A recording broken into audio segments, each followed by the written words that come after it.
Le gouvernement de la transition a opéré ce 25 juin un remaniement ministériel annoncé au journal de 20h de la télévision nationale.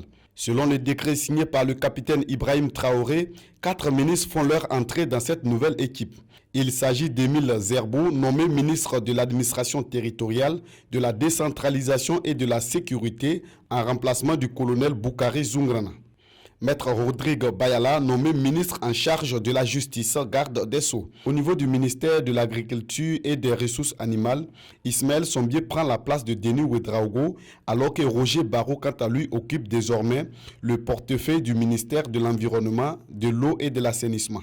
Un remaniement qui est diversement apprécié par les Ouagavillois. C'est une très bonne chose parce que les ministres sortants et les ministres entrants, par exemple, au niveau du ministère de l'Agriculture, on voit un militaire au niveau du ministère de l'Agriculture, comme déjà, vous voyez déjà que nous sommes au niveau de la saison pluvieuse. Donc je pense qu'avec le militaire là, il pourra faire mieux que ce qui est passé.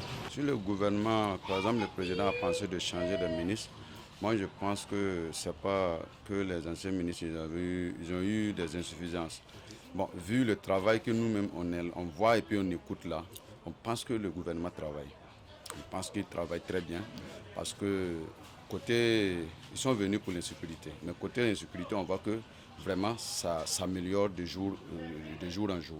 Mais à mon humble avis, ce gouvernement-là, surtout cette régime tradition de Ibrahim Traoré, nous avons totalement confiance avec le ministre Kelem.